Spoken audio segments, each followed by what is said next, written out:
था, कहा कि प्रभु की ये कथा जीवन के लिए तारणहार है। एक बार नहीं अनेक बार सुन लीजिए, लेकिन फिर भी हर बार कुछ ना कुछ नया लगता है। एक बार नहीं बार बार सुनने की इच्छा होती है। और एक प्रभु का ही नाम है जिसको एक बार नहीं अनेक बार सुन लीजिए, और रुचि बढ़ती है और इच्छा जागती है।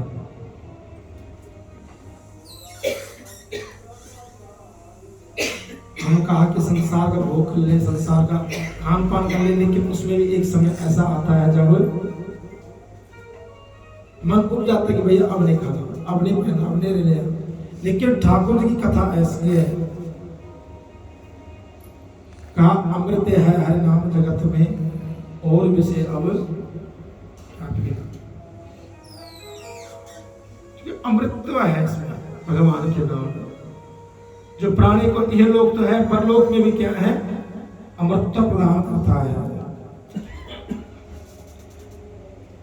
जीवन उसका सुंदर बन जाता है। इसलिए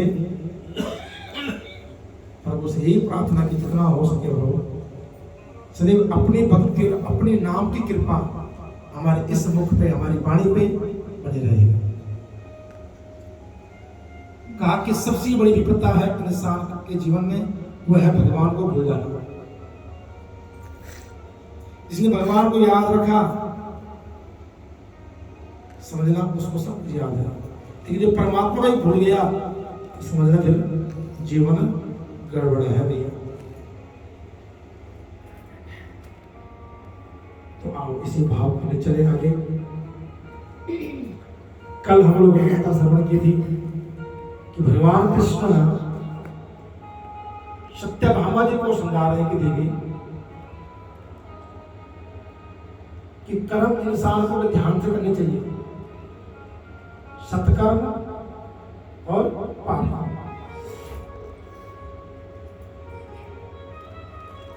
नहीं तो कहीं हम कर्म ऐसा कर रहे हैं, लेकिन हमारा कर्म कहीं ना कहीं और बट जा रहा है, क्षीण हो रहा है।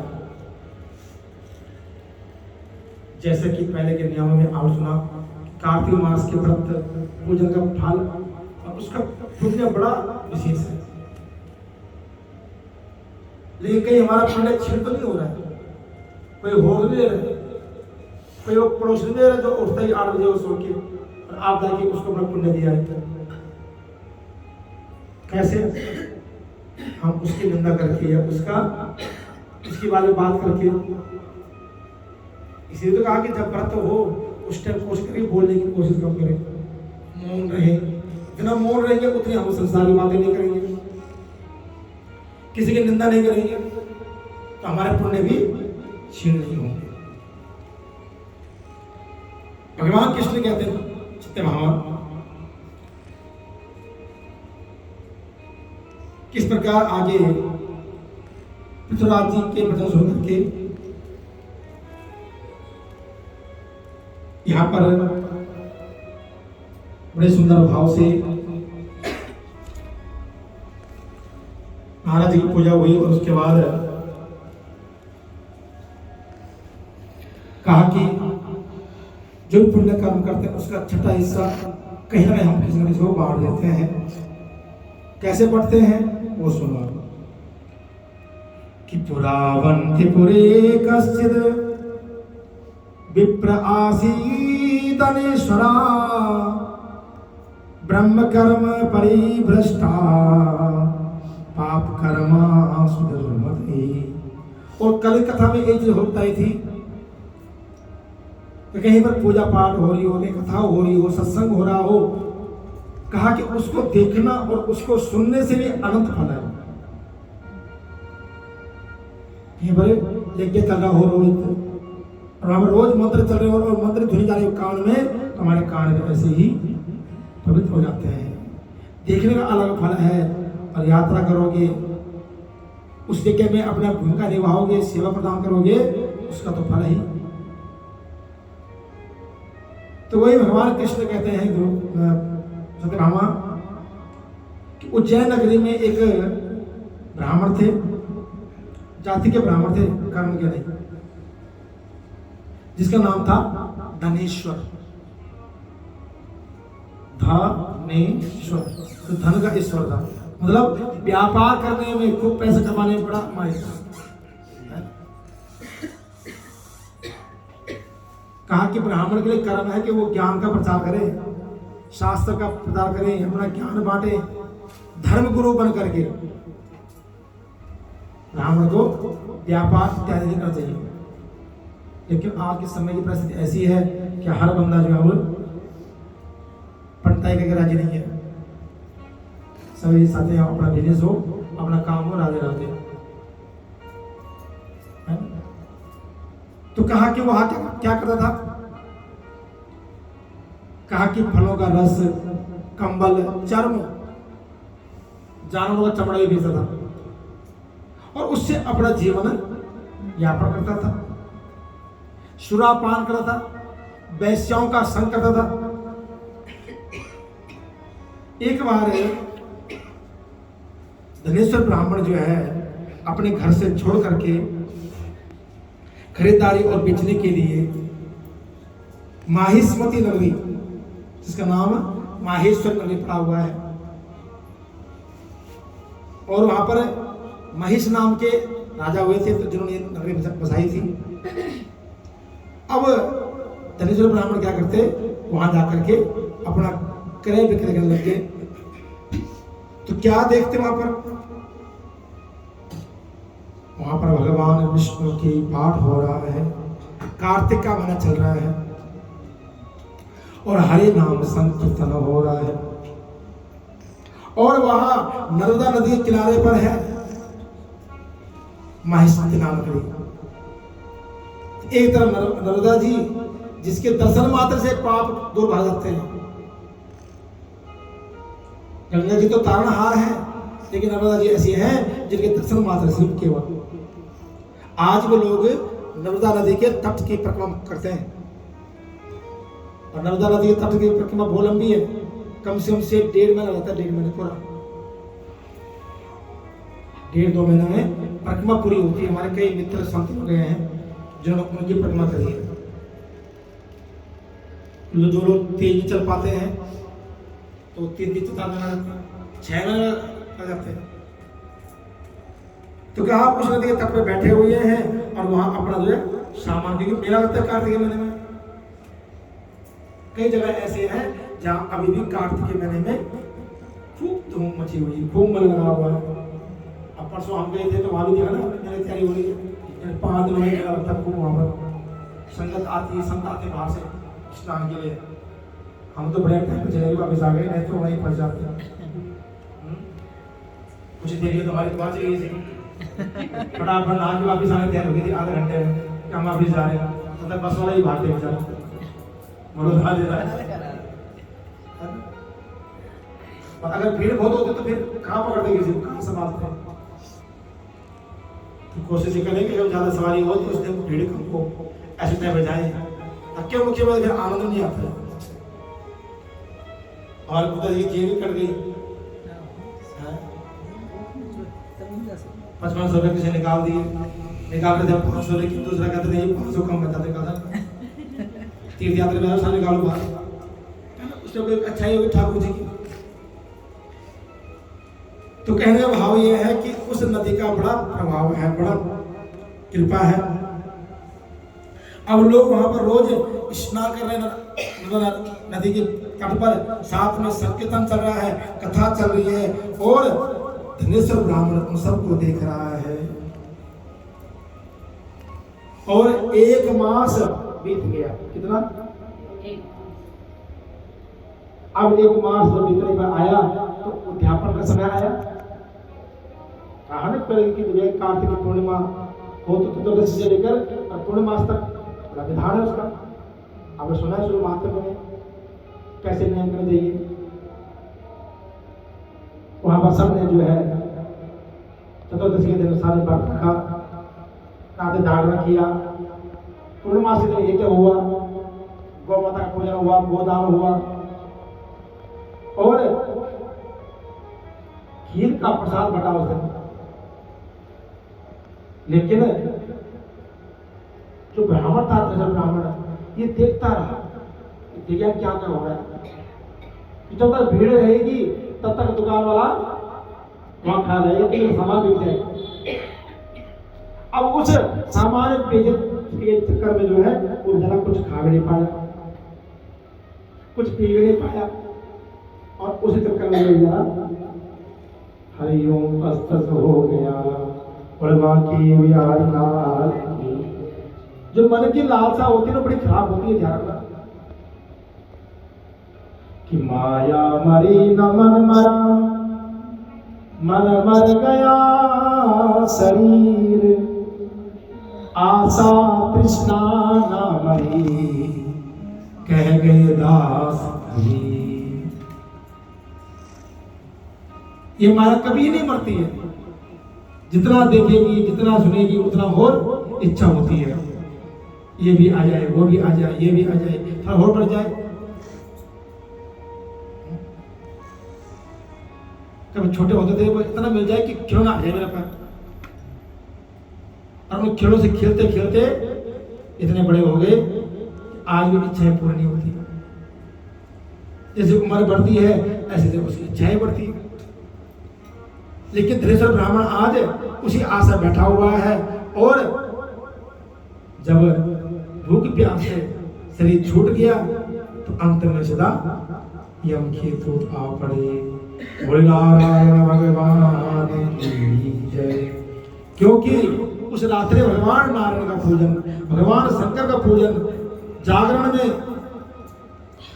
संपूर्ण क्रियाएं देखी उसने।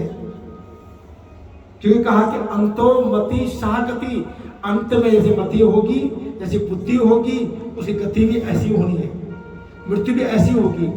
चाहे जीवन भर उसे पुण्य करे हो, लेकिन अंत मरते समय अगर परमात्मा की स्वरूप के दर्शन कर रहा हो, ब्राह्मण के भगवान के मंत्र का जप कर रहा हो, और उसकी चित्त अगर वहां लग गया, ठाकुर जी के देख करके प्राण त्याग दीजिए, तो कहा कि उसे कोई भी मोक्ष पाने से नहीं रोक सकता। कि देहांत काले तुम सामने हो, बंसी बजाते मन को लुभाते, गाता यही मैं धननाथ त्यागो, हे नाथ नारायण वासुदेवा, हे नाथ नारायण। देहांत काले तुम सामने हो, बंसी बजा। अगर मांगना है ठाकुर जी मांगो ना कि हमारी मृत्यु सुंदर हो। देखो आज हम सब लोग यहाँ पर पहुंचे हुए कथाओं में, कीर्तन में, तो किस लिए जाते हैं बताओ? ताकि हमारी जो अंत समय यात्रा हो वो बड़ी सुंदर हो। जितना भी दान पुण्य भजन है वो सारी मुक्ति के लिए तो, और किस लिए? वो तो कोई बेला है कि हाँ भाई पढ़ जाए हवन कर दो, कल हमारा काम हो जाए, पढ़ जाए हवन कर दो काम बढ़ जाए। लेकिन 90% तो ये है कि भैया हमारी मृत्यु सुंदर, क्योंकि मृत्यु बड़ी कठिनाई से निकलती है, बहुत कष्ट होता है मृत्यु के समय, बहुत दर्द होता है। गरुड़ पुराण कहा गया है कि 1000 बिच्छू एक बार डंक मार जाए, इतना भयानक होता है उस पापी को। इसलिए धीरे धीरे क्या है, हम ऐसे छोटे छोटे कर्म करें ताकि हमारे पाप कर्म कम हो, ताकि मृत्यु सरल हो जाए, फटक से ठाकुर के दर्शन हो और मोक्ष मिल जाए। अब इधर धनेश्वर ब्राह्मण के प्राण निकले। जैसे प्राण निकले तुरंत यम के दूत पहुंचे, और यम के दूत जो है उन्हें उठा करके कहाँ ले गए? यमपुरी में ले गए, मारते हुए घसीटते हुए सेमी नामक की यमपुरी में ले गए। वहां चित्रगुप्त जी विराजमान है, और चित्रगुप्त जी के पास शोक है। चित्रगुप्त जी ने यमराज से प्रार्थना की, महाराज कि निवास्य दिशते किंचित् बाल्यास्कृतं वदित् दुष्कृतं शक्तये वक्तुं वर्षयामि भास्करे। हे प्रभु, हे महाराज, इसने बालकपन से लेकर और इस अवस्था तक एक बार भी अच्छे कर्म नहीं किए। क्या किया इसने? सारे दुष्कर्म किए हैं। और महाराज इतना ही नहीं, ब्राह्मण की योनि जाकर के, अमृत में जीवन है ब्राह्मण का, लेकिन इसने अमृत पान करने के बजाय जो है सुरापान किया। क्या किया जाए इसका? क्या इसको दंड दिया जाए? इसलिए महाराज मेरी इच्छा है इसको जीवन भर क्या करें? नरक में डाल दें। भगवान कृष्ण कहते हैं ब्राह्मण इस बात को सुनकर के यमराज की भयानक कालाग्नि के समान उनके मुख में दिखने लगी, क्रोध से भरी आंखें दिखने लगी, और वो कहते हैं हे प्रेत, धिक्कार है तुम्हारे लिए कि मानव योनि में भी आकर के तुमने जो एक बार भी स्मरण नहीं किया, हरि का एक बार भी धर्म कार्य नहीं किया, इसलिए तुम अब नरकों में जाओ। और अपने दूतों कहा कि इसे मुद्गर से मारो, चाबुक से मारो, इसको उल्टा करके इसको लटकाइए और कुंभी पाक नरक में इसको ऊपर नीचे करते रहिए। कुंभी पाक नरक किसे कहते हैं पता है आपको? माँ के दाम नहीं, माँ का गर्भ तो रोरव नाम नरक होता है, रोरव। कुंभी पाक कहते तेल कढ़ाई को, जो भट्टी जल रही हो, तेल कढ़ाई रखी हो, कढ़ाई में तेल उबल रहा हो, गरम गरम तेल, कहा कि इसको कुंभी पाक नरक में डालो। और आज यम के दोनों पैर बांधे, ऊपर टांगा, ऊपर से ऊपर, जैसे ही तेल कढ़ाई में डाला तेल की कढ़ाई ठंडी पड़ गई। बड़े भक्त वत्सल भगवान की कहा कि जैसे प्रहलाद जी को देखे अग्नि शांत हो गई थी, ऐसे आज कढ़ाई का तेल एकदम ठंडा हो गया। यमराज के दूत समय हैरान, यमलोक में आया प्राणी, पहली बार ऐसा कुछ हुआ है? और तुरंत भागे भागे गए यमराज जी के पास। महाराज ऐसा कार्य हो रहा है जो कभी देखा ही नहीं आज तक यमलोक में, क्या हुआ? महाराज जैसे हमने जो है उस ब्राह्मण की आत्मा को उसमें डाला, लेकिन वो ठंडा हो गया। यमराज जी हैरान हो गए, लेकिन हैरान जब हो रहे थे तो उसी टाइम तुरंत आकाश में से क्या हुए कि नेवायम निर्यान भोक्त महोहारण्य नंदना यस्मादंतस्य संजातम कर्मयन्नी पायम। तुरंत उसी टाइम नारद जी पधारे हैं यमलोक में। नारायण नारायण नारायण कहते हुए पूछे, कहा रे धर्मराज जी क्या कर रहे हो? ये पुण्यात्माएं हैं और तुम पुण्यात्मा को कुंभी पाक नरक में डालो। यमराज जी कहते महाराज मैंने तो स्वागत किए नारद जी का, बड़ा सुंदर चरण बुलाए, उनको आसन दिया, जलपान कराया, पूछा महाराज आप ऐसी कैसी बातें कर रहे हो? अरे ये तो मानव योनि तो बड़ी धन्य से मिलती है, मानव योनि के बाद ब्राह्मण योनि बड़ी उससे बड़ी कृपा से मिलती है, लेकिन इसने तो जीवन भर ऐसे पाप कर्म किया है तो पुण्य कर्म कब किया? तब नारद जी कहते हैं कि या पुण्य कर्मणि कुर्यात् दर्शना स्पर्शम भाषणम तथा सदाप्नोति पुण्यस्यानियतम नरः।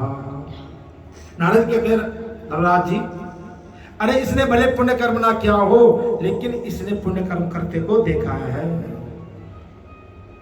जो सुना है, उसको जाना है और उसको पहचाना है। कहा कि मनुष्य के दर्शन, स्पर्श और संभाषण, मैंने कहा नहीं बात, समझ रहे बात करना। अगर आप किसी पापी से भी बात कर रहे हो, किसी पापी की भी बात कर रहे हो, आप पुण्य तुरंत उसको भी बट जाएगा। इसलिए थोड़ा बोलो भैया, कम बोलो, बोलो राधे राधे। कहा कि महाराज इसके अनगणित पाप कर्म भले हैं, लेकिन उसमें एक नेक कर्म है और वो भी अंत समय में। अंत समय में अगर वैराग्य हो जाए तो कहा कि वैसे मोक्ष मिल जाता है। कहा इतना ही नहीं, कार्तिक व्रत करने वाले पुरुषों के बड़े बड़े पाप सब नष्ट हो जाते हैं महाराज जी। कहा कि अंत समय में इसकी वैष्णवों ने तुलसी से मिले हुए नर्मदा के जल से स्नान कराया। देखो जब यह शरीर छूटा तो वहां से वैष्णव लोग पहुंचे हुए थे, सब इसके पास आए और क्या किया, इसको जो है नर्मदा नदी के तट पे ले करके उसको स्नान कराया, उसको तुलसी की माला पहनाई, क्योंकि जब शरीर छूटता तो लोग तुलसी की लकड़ी दान करते हैं। अंत में किसी की चिता जल रही हो तो तुलसी की लकड़ी अगर घरे पड़ी हुई आपकी, हम लोग माली से कटवाते हैं, तुलसी कटाते नहीं, सो गई हो लेकिन फेंक देते हैं, नहीं, उसको जो है कवर कर लीजिए, किसी में भाव रख लीजिए, और जहाँ का रिश्तेदारी लगे आज संस्कार उसके तो आप अपने हाथ से दे दीजिए, चाहे इतनी क्यों ना हो। तुलसी की लकड़ी, चंदन की लकड़ी बड़ी पुण्यदायी होती है। अंत में कुछ नहीं है तो उसका बुरा बना लीजिए, चंदन में घिसिए, हमारे ठाकुर जी को लेप लगाइए। क्या हुआ, इधर कहा कि जो वैष्णवों ने तुलसी की माला पहनाई, तो जल में स्नान कराया महाराज, उससे इसे सारे पाप दूर भाग गए और उसी से इसको उत्तम गति प्राप्ति हुई। कहा कि जैसे गीले सूखे पापों से नरक भोगना होता है, वैसे ही सुकृत और दुष्कृत कर्म करके इंसान मोक्ष पाता है। स्वीकृत कहते हैं जो स्वीकारने योग्य कर्म हो, दुष्कृत कहते हैं जो स्वीकारने योग्य हो, जिसको हमारा मानना माने ना करने भैया। तो दो तरह के कर्म है जीवन में, कर्म भी दो तरह के हैं, स्वीकृत और दुष्कृत। कहा महाराज इससे इसको अच्छे फल की प्राप्ति हुई है। इस समय के मुख में लोगों ने, वैष्णवों ने तुलसी का जल डाला है। अब कार्तिक का महीना है भैया, तो तुलसी तो आम बात है, हर घर में तुलसियां हैं, हर घर में पूजा हो रही है, जल पा रहे लोग तुलसी में, इसलिए इसकी उपलब्धि क्या है, पुण्य कर्म से पूर्ण हो गई और ये जो है वैकुंठ के अधिकारी है। धर्मराज जी ने आज हाथ जोड़े हैं और धनेश्वर ब्राह्मण को दोबारा से बुलाया गया, बुलाया उसको और कहा कि हम आपको नहीं, यहाँ हम लोग इसलिए लाए कि आपको ताड़ना करेंगे, आपको मारेंगे। महाराज आपको तो घुमाने नहीं लाए आप, क्योंकि आप वैष्णव हो, देख लो, जब गलती हो जाए तो क्या करना चाहिए, प्रायश्चित करो, आप हंस करके खूब मक्खन लगाओ उसमें।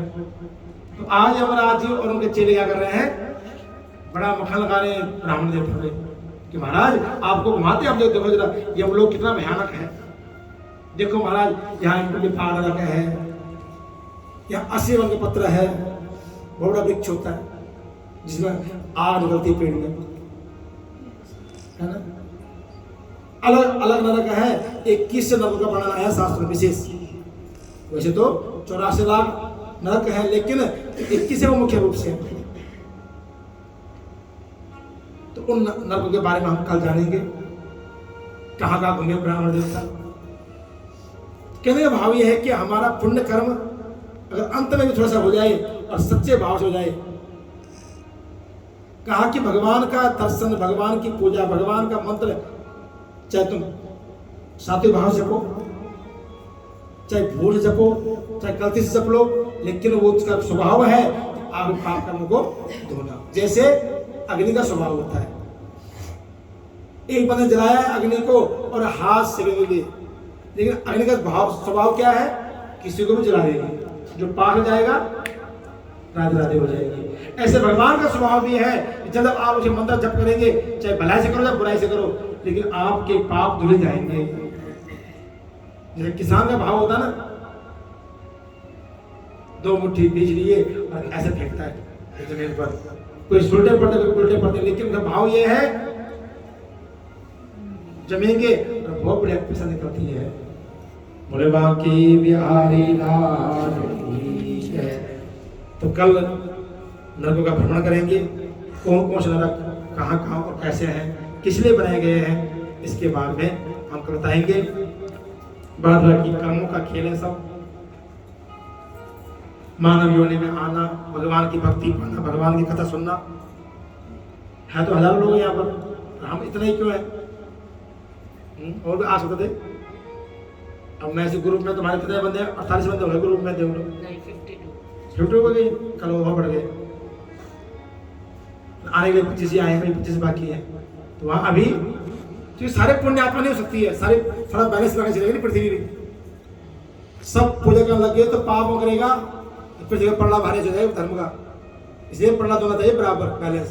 तो हमारे कितने हो गए, 50 हो गए, 52 हो गए, आधे इधर आ गए, आधे वहां रह गए। बोलो बाकी भी हरिलाल की। इसलिए इस शरीर का बड़ा मोल है, इसका समझिए कि जिंदगी किराए का घर है, एक ना एक दिन बदलना पड़ेगा, एक ना एक दिन बदलना पड़ेगा, जिंदगी किराए का घर है, एक ना एक दिन बदलना पड़ेगा, एक ना एक दिन बदलना पड़ेगा, एक ना एक दिन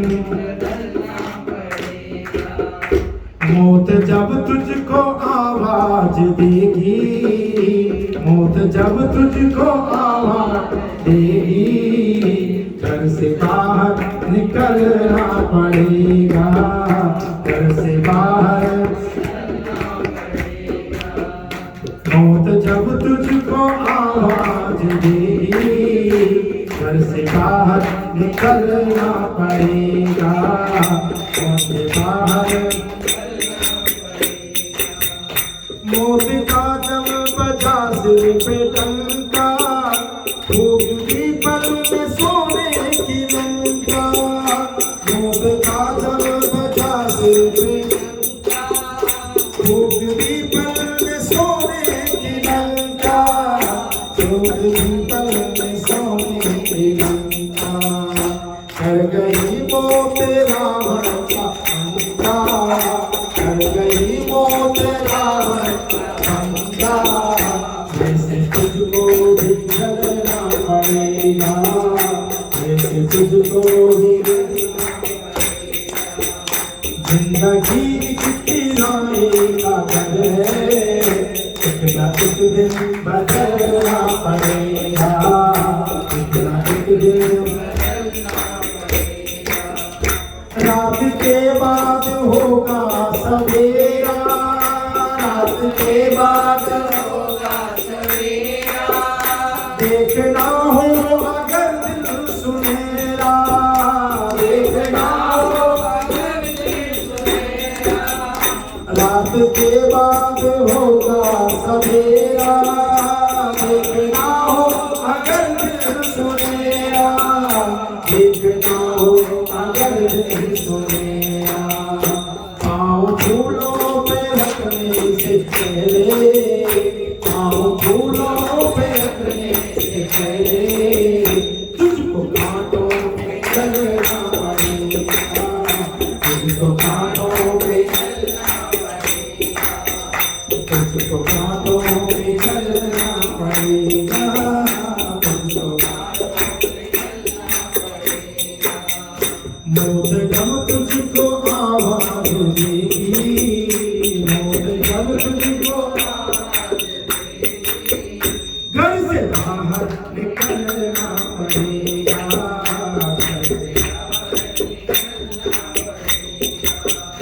ये जवानी है दो दिन का सपना, ये जवानी है दो दिन का सपना, ढूंढ ले चलते राम को अपना, ढूंढ ले चलते, ये जवानी है दो दिन का सपना, ये जवानी ढूंढ ले चलते राम को अपना, ढूंढ ले ढूंढ ले चलते राम को अपना, ढूंढ ले चलते, ये जवानी अगर ढल गई तो, ये जवानी अगर ढल गई तो, उम्र भर साथ मरना पड़ेगा, उम्र भर हाथ मरना पड़ेगा, उम्र भर हाथ मरना पड़ेगा,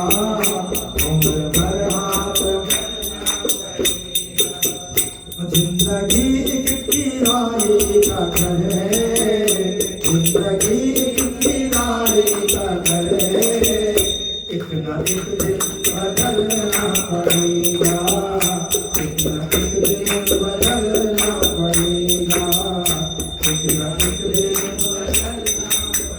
इसलिए बोलो ओम नमो भगवते